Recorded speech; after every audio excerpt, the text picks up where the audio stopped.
بسم اللہ الرحمن الرحیم۔ ناظرین محترم، اللہ تبارک و تعالی نے دن کام کاج کے لیے اور رات آرام کے لیے بنائی ہے، لیکن بہت سے لوگ ایسے ہوتے ہیں جنہیں رات میں آرام و سکون میسر نہیں ہوتا۔ وجہ یہ ہے کہ انہیں پرسکون نیند نصیب نہیں ہوتی، بڑے پریشان رہتے ہیں، اور یہ حقیقت ہے کہ جس کی نیند خراب ہو جائے اس کی پریشانی کا عالم وہی بہتر جانتا ہے۔ بسا اوقات تو ایسا ہوتا ہے کہ انسان کو نیند ہی نہیں آتی اور مختلف قسم کے خیالات جو ہیں وہ پریشان کرتے رہتے ہیں، نہ چاہتے ہوئے بھی انسان ان سے پیچھا نہیں چھڑا سکتا۔ کافی وقت گزر جاتا ہے اور بہت سے لوگ پھر نیند کی گولیاں لے کر کے جو ہے وہ آرام کرنے کی کوشش کرتے ہیں، حالانکہ یہ صحت کے لیے بھی نقصان دہ ہے۔ اچھا، بعض اوقات تو ایسا ہوتا ہے کہ نیند تو آ جاتی ہے لیکن رات میں پریشان خواب پیچھا نہیں چھوڑتے، تنگ کرتے رہتے ہیں اور انسان ڈر جاتا ہے، کبھی اپنی ذات کے بارے میں، کبھی بچوں کے بارے میں، کبھی کاروبار کے بارے میں، کبھی کسی کے بارے میں۔ یہ پریشان خواب جو ہے وہ تنگ کرتے رہتے ہیں۔ اچھا، کبھی ایسا ہوتا ہے کہ انسان خود تو پرسکون نیند سو رہا ہوتا ہے، رات میں اچھا خاصا سویا وہ بچہ جو ہے وہ اٹھ جاتا ہے، ٹھیک ہے، اور اس کی وجہ سے پریشانی کا سامنا کرنا پڑتا ہے۔ اچھا، کبھی ایسا ہوتا ہے کہ بہت سے ایسے خیالات بالخصوص نوجوانوں کو تنگ کرتے ہیں جو اچھے خیالات شمار نہیں کیے جاتے، اور جو پاکیزہ طبیعت رکھنے والے نوجوان خواتین اور حضرات ہیں وہ چاہتے ہیں کہ اس طرح کے خیالات نہ آئیں، لیکن شیطان پیچھا نہیں چھوڑتا اور وہ خیالات دماغ میں ڈالتا رہتا ہے۔ اچھا، کچھ لوگوں کو یہ پریشانی ہوتی ہے، رات بھی پرسکون ہے، کسی طرح کے خواب بھی تنگ نہیں کر رہے، اور جناب ساری رات بڑی آسانی کے ساتھ بسر ہوتی ہے، لیکن فجر کی نماز میں شیطان تنگ کرتا رہتا ہے۔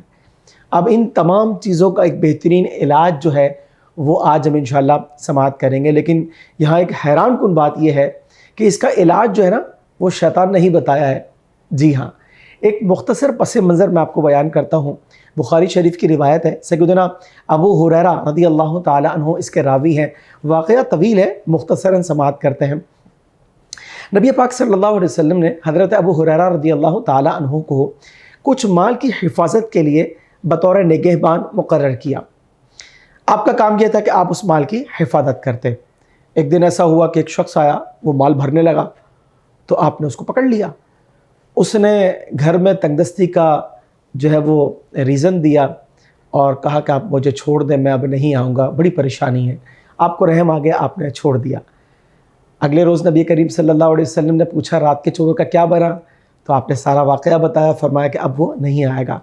نبی پاک صلی اللہ علیہ وسلم نے غیب کی خبر دی، فرمایا وہ آئے گا۔ آپ پریشان ہوئے اور انتظار کرنے لگے، رات ہوئی، جناب پھر وہ آ گیا، آپ نے پھر پکڑا، اسی طرح کا معاملہ ہوا۔ تیسرے روز نبی کریم صلی اللہ علیہ وسلم کی بارگاہ میں جب آئے تو آپ نے خود سوال کیا، اے ابو ہریرہ رات کے چور کا کیا بنا؟ فرمایا یا رسول اللہ اسی طرح کا معاملہ تھا، اور آپ نے فرمایا کہ وہ پھر آئے گا۔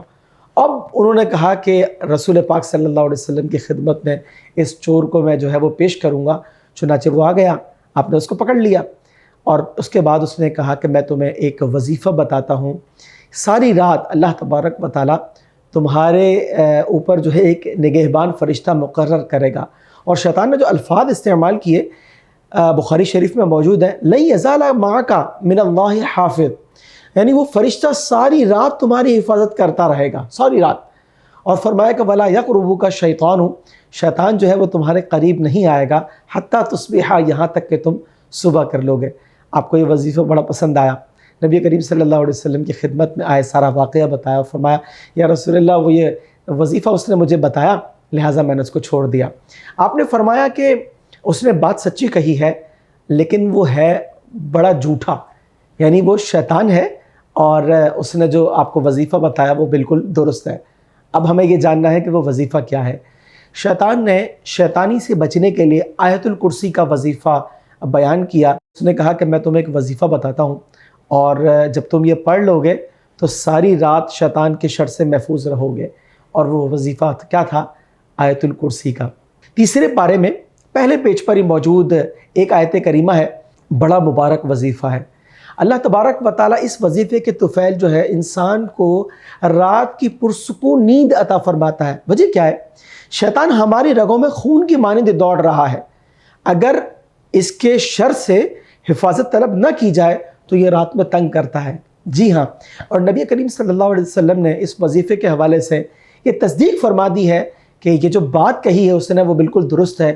یعنی ایسا پاسبل ہی نہیں ہے کہ انسان جو ہے رات میں آیت الکرسی پڑھ کر سوئے اور پھر اس کے بعد جو ہے شیطان اس کو تنگ کر سکے. تو کتنا پیارا وظیفہ ہے. بہت ساری پریشانیوں سے چھٹکارا صرف اس ایک آیت کی برکت سے ہمیں مل سکتا ہے. اور اس کے لیے چند باتوں کا لحاظ رکھ لیں تو بہت اچھا. اگر سارے دن میں قرآن پاک نہ کھولا ہو تو اس سورہ مبارکہ کو دیکھ کر پڑھنے کی عادت بنائیں. دوسری بات ہے کہ اس وظیفے کو فقط اپنے فائدے کے لیے استعمال نہ کیے جائے. یعنی جب رات میں پریشانیاں ہو رہی ہیں تو وظیفہ پڑھ رہے ہیں اور جب پریشانیاں نہیں ہو رہی تو اس وقت وظیفہ چھوڑ دیا، بلکہ اس کی عادت بنا لینی چاہیے. روزانہ استقامت کے ساتھ اسے اختیار کرنا چاہیے، بلکہ اپنے بچوں کی بھی یہ عادت بنانی چاہیے کہ روزانہ رات کو سوتے وقت جو ہے اس آیت کریمہ کا ورد کر کر اور پھر اس کے بعد آرام کیا جائے. کتنا بہتر ہو کہ جب انسان اپنی صبح کا آغاز کرے اپنے رب کے نام کے ساتھ، اور جب رات کا اختتام کرے یعنی اپنے دن کا اختتام کرے تو پھر بھی اپنے رب کے نام کے ساتھ. اللہ تبارک و تعالی ہمیں دن کا سکون اور رات کی چین کی نیند عطا فرمائے.